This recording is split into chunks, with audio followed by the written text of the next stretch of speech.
Welcome back to my YouTube channel. সবাই কেমন আছো? আশা করি সবাই খুব ভালো আছো আর আমিও খুব ভালো আছি। তো আজকে অনেক দিন পরে একটা বান্ধবী বাড়িতে এসেছি। অ্যাকচুয়ালি অনেক দিন পর নয়, অনেক বছর পর। আমরা ক্লাস 5 to 10 একসাথে স্কুলে পড়েছি। তারপর ও কলকাতায় চলে এসেছে আর আমি গ্রামে থেকে গেছিলাম। তো তারপর থেকে ওর সাথে আমার কোনো যোগাযোগ ছিল না, কারণ তখন আমার কাছে স্মার্টফোন ছিল না। আর নাম্বার সবাই তখন একটা ব্যাপার ছিল যে নাম্বার বিনা ডকুমেন্টসে সিম পাওয়া যেত। তো সেরকম নাম্বারও চেঞ্জ হয়ে যায়। আর তখন আবার স্মার্টফোনও ছিল না, ফেসবুকও ছিল না, কিছুই ছিল না। তো রিসেন্ট কয়েক মাস আগে একটা আমার একটা কমন ফ্রেন্ড আছে, তার থ্রু দিয়ে ফেসবুক থেকে ওর সাথে আবার ফিরে যোগাযোগ হয়েছে। আর আজকে আমি ফ্রি ছিলাম, আর আমি তো কলকাতায় ফিরেছি 2 দিন হলো। তুমি খাও। 2 দিন হলো কলকাতা ফিরেছি, তো ফ্রি ছিলাম, তা ভাবলাম ওকে ফোন করি আর ওর বাড়িতে আসি। খুব বোর লাগছিল, ভালো লাগছিল না, চারিদিকে শুধু বৃষ্টি হচ্ছে। আর ওর বরকে আমি দেখিনি আগে কোনো দিনও, ও একবার ফোনে দেখিয়েছিল, সেটা অনেক বছর আগে, বিয়ের আগে। তো ওর বরকে আমি কখনো দেখিনি, আর ওর বাড়িতে আমি কখনো আসিনি, তাই চিনি না, জানি না। আর ও কীভাবে আসবো, ওকে ফোন করেছে আমি স্টেশনে নেমে, গড়িয়া স্টেশনে। ওর বরকে বলছে, ফোন করেছে কনফারেন্সে, আর আমাকে বলছে যে আমার বর খুব মোটা, একা একটা রিক্সা নিয়ে নেয়, একা একটা গাড়িতে নিয়ে নেয়। আর আমার ব্যাপারে ওর বরকে বলছে যে খুব রোগা, ফুদিলি উড়ে যাবে। এইরকম চিনতে হবে, এইরকমভাবে যে আমি তো দেখছি অনেকজন মোটা মানুষ আসছে সামনে দিয়ে, আমি তো বুঝতে পারছি না এটা কি ওটা কি। আর ওর বড় ভাবছে ফুদিলি উড়ে যাবে কেউ না। ওর বড় অ্যাকচুয়ালি আমাকে চিনতে পেরেছে ঠিক। আমি দাঁড়িয়ে আছি, দেখছি মোটা মানুষটা কোথায়, মোটা কেউ নিশ্চয়ই। ও যখন বলেছে মোটা হবে মোটাই হবে। তো ওর বড় সামনে এসে বলছে চলো। আমি ভাবছি এটা তাহলে। তারপরে বুঝলাম যে ওটাই ওর বর। আর ওর বর আমাকে ঠিক চিনতে পেরেছে, আমি কিন্তু চিনতে পারিনি। ও যেমন ইন্ট্রোডাকশন দিয়েছে ওর বর খুব মোটা, একা একটা গাড়ি নিয়ে নেয়, কিন্তু ওর বর মোটা না, একদম সলিড। আর ওর বাড়ির আশেপাশের পরিবেশটা ভীষণ সুন্দর, আমার তো খুব সুন্দর লাগছে। একদম কলকাতার মধ্যে, আর এত নিরিবিলি, এত শান্ত শান্ত পরিবেশ।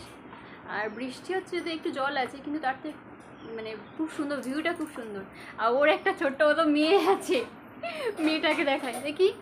হাই বলো তো, হাই বলো তো, হাই বলো, হাই। একটু হাই করো, হাই করো, হাই বলো। লজ্জা পাচ্ছে, ও একটু লজ্জা পাচ্ছে। বাইরের ভিউটা খুব সুন্দর।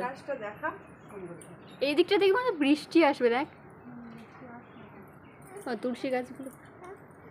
প্রতিটা বাঙালি বাড়িতে তুলসী গাছ থাকবেই থাকবে, মাস্ট। আমি বসে আছি আর ও স্নান করছে, আর ও বলছে কি আমি নাকি স্কুল লাইফে খুব গালি দিতাম। বলছে তুই বল, তুই মনে করে বলিস কিনা। আমার সিরিয়াসলি মনে পড়ছে না আমি গালি দিতাম কিনা। আমি বাল বেশি বলতাম, কিন্তু সত্যি কি গালি দিতাম আমার মনে পড়ছে না ঠিক। কি কতজন? ইউটিউবে সাবস্ক্রাইবার 478। অনেক না বাল। এই এখন আমি সেই গালিটা দিয়ে যাচ্ছি। আমি রিসেন্ট হচ্ছে 2 মাস আগে, 2 মাস না 3 মাস হয়েছে।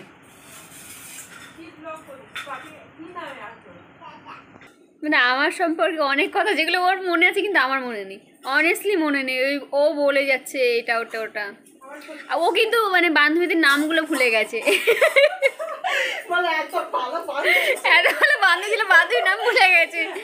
রুমা নাম তাকে বলছে রেখা, রুমা নামকে বলছে রেখা, রূপা, রুমা নাম ওর। তাও এটা ঠিক যে অনেক দিনের কথা মনে থাকে, আর দেখা হলে বা কন্ট্যাক্ট থাকলে নামগুলো মনে থাকে। কারোর সাথে কন্ট্যাক্ট নেই আর দেখাও হয় না। এই রিসেন্টলি না এর সঙ্গে কাকলির সঙ্গে দেখা হয়েছিল। আমাদের সঙ্গে পড়তো কাকুলি বলে একটা মেয়ে। হ্যাঁ, কালো করে। ওর হচ্ছে বিয়ে হয়ে গেছে, রিসেন্ট বেবি হয়েছে, অনেক ছোট, অনেকদিন আগে বিয়ে করেছে। ক্লাস 10-এ ও বিয়ে করেছিল। ওর সাথে কিছুদিন আগে লাস্ট দেখা হয়েছে। তারপর অপর্ণার সাথে ওই দিনকেই দেখা হয়েছে। তারপর অর্ণপূর্ণার সাথেও ওই দিনকে দেখা হয়েছে।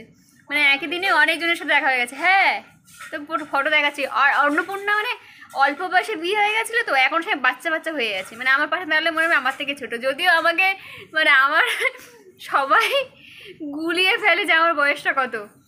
যারা জানে তারা জানে, বাট অনেকে থেকে গুলিয়ে ফেলেছে কত হতে পারে। বাবু দিল আমাকে, থ্যাংক ইউ। এই হচ্ছে পুচকি। আমার দিদির বাড়িতে গেলে যে প্রবলেমটা হতো, যে আমি আমার দিদির কোনো কুর্তি বা নাইটি পরলে বলতো খুলে দে, আমার দিদির ছেলে বলতো যে খুলে দে, এই পরবি কেন, আমার মায়ের নাইটি। ও সেম বলছে খুলে দিতে, আর আমি খুলিনি বলে আবার ফোনটা নিয়ে পুরো, ভাগ্য ভালো যে পুকুরের মধ্যে ফেলেনি, একদম পুকুরের পাশেই ফেলে দিয়েছে। এই যে বদমাইশ, দিয়ে আবার বলছে ওপারে মানে দেখাচ্ছি সেটা এখন আমাকে বুঝতে পারছিলাম না, আর আমি ফোন খুঁজছিলাম, তখন ওর মা বুঝতে পারলো যে মনে হয় ফোনটা ওপারে ফেলে দিয়েছে, আর আমি গিয়ে দেখি ও ফোনটা সত্যি সত্যিই ফেলে দিয়েছে। এই যে তোমাদেরকে বলা হয়নি আজকে হচ্ছে ইন্দিরার অ্যানিভার্সারি, তো তার জন্য একজন এটা গিফট দিল, আর আমি নিয়ে বসে আছি, কারণ আমার ফুল না ফুল খুবই পছন্দ, খুবই প্রিয়, আর তিনটে কালারই খুব সুন্দর। এই তুই উঠবি না ওখানে কি ও হচ্ছে বারবার এই নাইটিটা দেখাচ্ছে, তুই তো পড়তে পারবি না তো। মেয়ে কত সংসার হয়ে গেছে এখন, গুছানো গাছানো সুন্দর।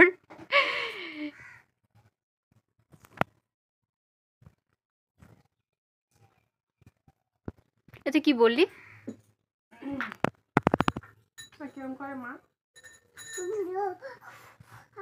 সন্ধ্যা হয়ে গেছে, মানে এখন সন্ধ্যা হয়ে গেছে, 6টা বাজে প্রায়। আর আজকে যেহেতু ওর অ্যানিভার্সারি সেই জন্য ও সকাল থেকে মানে অনেক আইটেম করেছে, ও অনেক লাড্ডু নিয়ে এসেছে সবাইকে দেওয়ার জন্য, লাড্ডুগুলো ওটা ঘুরিয়ে করছি না। তারপর ওদিকে পায়েস বানাবে বলে পায়েস নিয়ে এসেছে, আর আমি এদিকে নারকেল এটা কি বলে কুটানো কুড়ানো নারকেল কুটছি করার জন্য হচ্ছে দুধ। এই ঠান্ডা ঠান্ডা ওকে দিয়ে দে ঠান্ডা। আর হচ্ছে লাড্ডু ও স্টোর করে রাখছে, সন্ধ্যাবেলা সবাইকে দেবে। এই গরিব মানুষ বলি না সবসময়।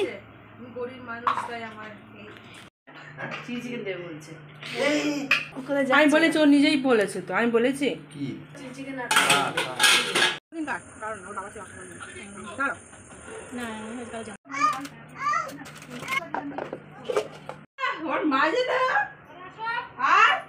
এদিকে দেখা।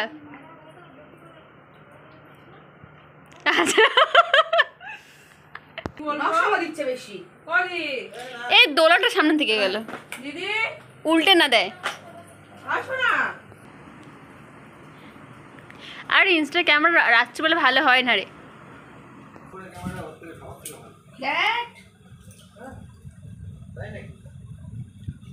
এই ওখানে না, তুমি এখানে ওখানে কেকের মধ্যে এই সাইডে দেয়। দেখি পোজ দিয়ে যা শুধু। তোদের ফটোশুট কমপ্লিট হলে আমাকে বলবি, হ্যাঁ?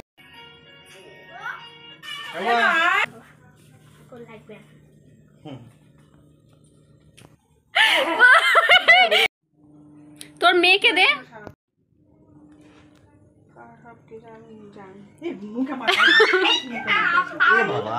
এ মাখছে না, এটা ক্রিম না।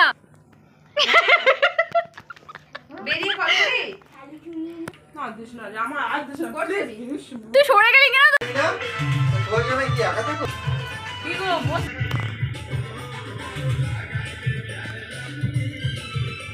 মাঝে মাঝে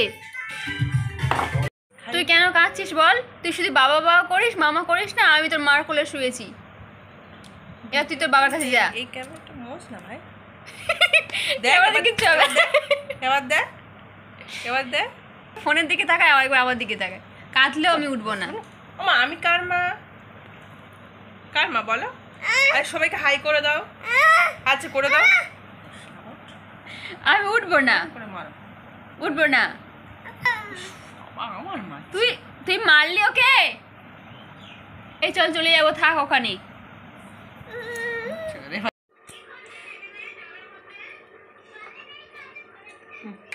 সব হাত দেখায়। সিনেমা কোথায়?